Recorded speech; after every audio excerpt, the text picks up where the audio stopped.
Introduction to acting. నటనకు నాంది. 1. నాటక రంగంలో నటులు, ఇతరులు, actors and other people of the theatre. నటనకు నాంది అనేది ప్రధానంగా నటనకు సంబంధించినది అయినా నాటక రంగంలో వివిధ పనులు చేసే ఇతరులను గూర్చి, వారికి నటులకు గల సంబంధం గూర్చి ఈ పాఠములో చెప్పబడినది. నేను 3వ తరగతి చదివే రోజుల్లో ఊర్లే మూకుడు బాలల నాటికలో డాక్టర్ పాత్ర వేయవలసి వచ్చినప్పుడు, ఉన్నత పాఠశాలలో చదివే రోజుల్లో ప్రారంధం, ఆపదముక్కులు, భజంత్రీలు, సెన్స్ పోగొట్టిన సైన్సు నాటికల్లో పాత్రలు వేయవలసి వచ్చినప్పుడు అంతా కొత్తగాను భయంగాను అనిపించేది. నాటకం పుస్తకంలో మాటలు తెలుగు పాఠంలో వాచకంలా కంఠస్థం చేయాలా, పైకి చెప్పవలసి వచ్చినప్పుడు తెలుగు పాఠంలో వాచకంగా అప్పగించాలా,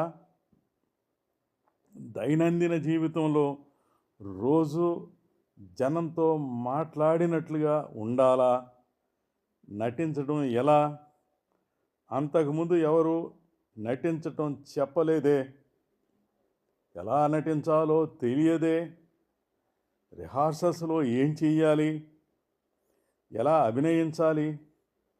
మొదట్లో అనిపించేది, నేను చేస్తున్న చేష్టలకు ఇతరులు చూసి నవ్వుకోవటం లేదు కదా. ప్రాథమిక దశలో కొత్తగా నటులు అయ్యేవాళ్ళు నాలా ఆలోచించటం సహజం. విద్యార్థులు, ఉద్యోగస్తులు, కార్మికులు, పౌరులు ఎవరైనా నాటకాలు వేయాల్సి వచ్చినప్పుడు కొత్తగా నటులు అయ్యే వాళ్లకు అనేక ప్రశ్నలు వేధించటం సర్వసాధారణం. చాలా ఆతృత కలిగించి ఎలా నటించాలో నేర్చుకోవాలనిపిస్తుంది. ఈ విధంగా ఆలోచించటం అందరి విషయంలో జరగటం మామూలే. నేటి గొప్ప నటులకు కూడా మొదట్లో అలాంటి ప్రశ్నలు, సమస్యలు ఎదురయ్యే ఉంటాయి. పాత్ర ధరించవలసి వస్తే ఈ కథ మామూలే. ఈ నటనా శిల్పం గొప్పగా సందేశం ఇస్తుంది, గొప్పగా సందేశాలను కలిగిస్తుంది, శక్తిని నిరూపించుకునే గొప్ప అవకాశం కలిగిస్తుంది. గొప్ప కష్టంగా ఉంటుంది. మొదట్లో ఎవరో ఒకరు నటనలో అనుభవం గల వాళ్ళు నటన గురించి ప్రాథమిక సూత్రాలు చెప్పినప్పుడు ఎంతో ఆనందం కలుగుతుంది. గొప్ప నటుడు కావటానికి అవసరమైన నటనా శిల్పం తెలుసుకోవాలనే కోరిక ఉంటుంది. దాని గురించి సరిగ్గా చెప్పనప్పుడు బాధ కలుగుతుంది. నటించడము ఒక అవసరమైన ప్రక్రియ. దీనికి పరిపూర్ణమైన విశాల దృక్పథము అవసరం. కష్టమైన తన ప్రదర్శన మీద అభిరుచి ఉండాలి.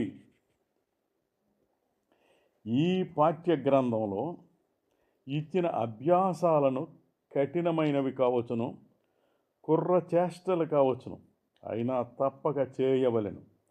నటనా శిల్పమును, పారిభాషిక పదములను నేర్చుకోవాలి. వాటిని సహనటులతోనూ అధ్యాపకులతోనూ చర్చించాలి. నటులు నటించేటప్పుడు అవి ఉపయోగపడతాయి. మీకు తగినది చెయ్యండి, తగనిది విడిచిపెట్టండి. ఈ విధానం వల్ల మీకు వర్తించే నటనా శిల్పం మీకు తగినది లభ్యమయ్యేటట్లు పరిశోధించుకోవచ్చును. అనేక ప్రశ్నలు అడిగి సమాధానాలు రాబట్టుకోవడం వల్ల నటనా శిల్పం బాగా అర్థం చేసుకోవచ్చును. నటన నేర్చుకోవాలంటే ప్రప్రథమంగా నటుడు పనిచేస్తున్న పరిసరాలను గురించి బాగా తెలుసుకోవాలి. అయితే అందులో భాగంగా నాటక రంగంలో అనేక పనులకు బాధ్యులైన వారి గురించి మొదటగా తెలుసుకుందాం. మనం పూర్వాభ్యాసాలు రిహార్సల్స్ చేయటానికి, నాటకం ప్రదర్శించటానికి ఎందరో బాధ్యతలు స్వీకరిస్తుంటారు. వారిని గురించి తెలుసుకొని వారి సేవలు అందుకుంటే మనం నటనా జీవితంలో అభివృద్ధి దోహదపడతారు. నాటక ప్రదర్శనకు బాధ్యులు నిర్మాత, ప్రొడ్యూసర్, ది ఆర్గనైజర్. వృత్తి నాటక రంగంలో డబ్బులు పెట్టుబడి పెట్టే వ్యక్తి నిర్మాత. తక్కిన ఉద్యోగులను నియమించు బాధ్యత, ఏ నాటకం వేయాలో నిర్ణయించటం, ప్రదర్శనకు రంగశాల ఏర్పాటు చేయటం, జమా ఖర్చులు, లాభ నష్టాలకు బాధ్యత వహించటం, ఖర్చులు నియంత్రించటం, ప్రచార పబ్లిసిటీ వ్యవహారాలు చూసుకోవడం, నాటక ప్రదర్శన మీద అన్ని అంశాలపై నిర్ణయాలు తీసుకోవడం. కళాదర్శకుడు, artistic director, the artistic supervisor. నాటక రంగంలో కళాదర్శకుని నియమించుకుని అతని కళాత్మక దృష్టి మీదనే ఆధారపడి ఉంటారు. కళాదర్శకుని నిర్ణయం మీదనే నటుల్ని, దర్శకుల్ని అందరినీ ఉద్యోగాల్లో నియమిస్తారు. నాటక రంగంలో ప్రదర్శించే ప్రతి నాటకానికి కళాదర్శకుని మాటే తుది నిర్ణయం అవుతుంది. కొన్ని సందర్భాల్లో కళాదర్శకుడే నాటకాన్ని దర్శకత్వం వహించడం జరుగుతుంది. ముఖ్యంగా ఇతను సలహాలు ఇవ్వడం, ఇతర దర్శకులను యాజమాయిషీ చేయడం. నాటక రంగంలో అన్ని కళాత్మకమైన అంశాలలో తుది నిర్ణయాలు తీసుకునే గొప్ప శక్తి కళాదర్శకుడేనని అనుకోవచ్చు. దర్శకుడు, director, the place artistic supervisor. దర్శకుడు కూడా చిన్న పరిధిలో కళాదర్శకుడే. కళాదర్శకుడు నాటరంగంలో అన్ని అంశాలలో విస్తృత పరిధిలో యజమాయిషీ చేస్తాడు. కానీ దర్శకుడు మాత్రం ఒక నాటకం పరిధిలోనే అంశాలనే చూస్తాడు. నటులను ఎంపిక చేయటం, పూర్వాభ్యాసాలు, రిహార్సల్స్ని పర్యవేక్షించడం, నాటకాన్ని ప్రదర్శించడం మొదలైనవి దర్శకుని బాధ్యతలే. నాటక ప్రదర్శనలోని సాంకేతిక కళాకారులందరి మీద అధికారికంగా సంబంధం ఉంటుంది. దర్శకుడు ఓ దారంలా నాటక ప్రతిని, నటులను, సాంకేతిక నిపుణులను కలిపి కుట్టి అందమైన పూలహారంలా తయారు చేస్తాడు. రంగస్థల కార్యనిర్వాహకుడు, స్టేజ్ మేనేజర్, ద ఫెలిసిటేటర్. రంగస్థల కార్యకలాపాలు బాగుగాను, నిర్విఘ్నంగాను, ప్రశాంతంగాను జరిగేటట్లు చూసే బాధ్యత గల అధికారి రంగస్థల కార్యనిర్వాహకుడు. ఈ హోదాలో ఉన్న వ్యక్తి దర్శకుని నోట్స్ జ్ఞాపకమునకు వ్రాసుకునేది, తీసుకోవడం, కావలసిన నిర్ణయమును బట్టి చేయు పనులతో ఉన్న పట్టిక, షెడ్యూల్స్ ప్రకారం నటులకు తెలియచేయటం, రిహార్సల్స్లో వ్రాసుకున్న నోట్స్ కొత్త విషయాలను పరికల్పకులకు, డిజైనర్స్కి, తక్కిన సాంకేతిక నిపుణులకు తెలియచేయటం మొదలైనవి అనేక పనులు చేస్తాడు. రంగోద్దీపన నిర్వాహకులకు, శబ్ద సౌండ్ నిర్వాహకులకు, ప్రత్యేక ఫలితాల్ని సాధించే నిర్వాహకులకు తెలియపరిచి నాటక ప్రదర్శనను ప్రారంభం నుంచి నిర్వహించవలసిన బాధ్యత రంగస్థల కార్యనిర్వాహకునిదే. నాటక ప్రతిని ప్రదర్శన కాలంలో జాగ్రత్తగా అనుసరిస్తూ నటులకు అవసరమైన సకాలంలో జ్ఞాపకం చేయవలసిన బాధ్యత కూడా ఉంది.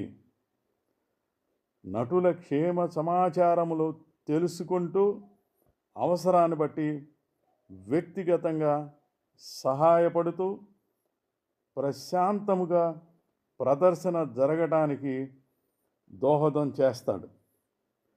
వృత్తి నాటక రంగంలో మొదటి ప్రదర్శన అనంతరం రంగస్థల కార్యనిర్వాహకుడే రిహార్సల్స్ నిర్వహించే బాధ్యత చేపడతాడు. పరికల్పకులు, డిజైనర్స్, ద టెక్నికల్ ఆర్టిస్ట్ దృశ్యాలను, దుస్తులను, దీపనమును నాటకంలో ఉపయోగించుటకు తగినట్లుగా పరికల్పకులు పథకములు తయారు చేసి ఉంచుతారు. సాంకేతిక దర్శకుడు, టెక్నికల్ డైరెక్టర్, ద ఎగ్జిక్యూటర్ పరికల్పకులు తయారు చేసిన పథకములను వాస్తవ రూపం దాల్చడానికి కారణభూతుడవుతాడు. సాంకేతిక దర్శకుడు రంగ సజ్జీకరణ, నిర్మాణాన్ని, దీపాలను వేలాడగట్టిన తీరును, కాంతి ప్రసారం విధానాన్ని, దుస్తులు తయారు చేసిన విధానాన్ని మొదలైనవి సాంకేతిక విభాగాలను ప్రదర్శనలోనివి యజమాయిషీ చేస్తాడు. సాంకేతిక దర్శకుడు ప్రతి విభాగంలోనూ ఉన్న అనేక రకాల సహాయకుల ప్రదర్శన ఫలప్రదం అవడానికి కృషి చేస్తారు. నాటక రంగానికి ఈ వ్యక్తులందరూ పునాది వంటి వాళ్ళు. నాటక రంగాన్ని సృష్టించటానికి వీరి ఆయువు పట్టు. చాలామంది నటులు ఇతరులందరికంటే తామే అతి ముఖ్యమైన తప్పుడు అభిప్రాయంలో ఉంటారు. ఇది చాలా ప్రమాదకరమైన వైఖరి. నాటక రంగంలో అన్ని విభాగాల్లోనే ప్రతి ఒక్కరూ సమానంగా అవసరమైన వారే. దర్శకుడు లేకుండా నటులకు సంఘీభావంతో కూడిన కదలికలు జరగవు. ప్రదర్శన అభివృద్ధికి లేక విజయానికి కావలసిన సలహాలు, సూచనలు, ధరించటానికి దుస్తులు ఉండవు. ప్రదర్శించటానికి రంగ సజ్జీకరణ ఉండదు. లైటింగ్ ఆపరేటర్ లేకపోతే నటులు అంధకారంలో ఉండవలసిందే. ఇంతకీ అతి ముఖ్యమైన విషయం ఏమిటంటే, నాటక రంగంలో అతి ముఖ్యమైన వారు అంటూ ఎవరు ఉండరు. నటుడుగా ఉన్నందుకు గర్వించు, కానీ నాటరంగంలో నువ్వు ఒక్కడివే కాదని గుర్తుంచుకో. ఈ ప్రశ్నలకు జవాబులు వ్రాయము. 1. మీ గురించి పరిచయం చేసుకునము. 2. మీ నటనా జీవితంలో ఆశయం ఏమిటి?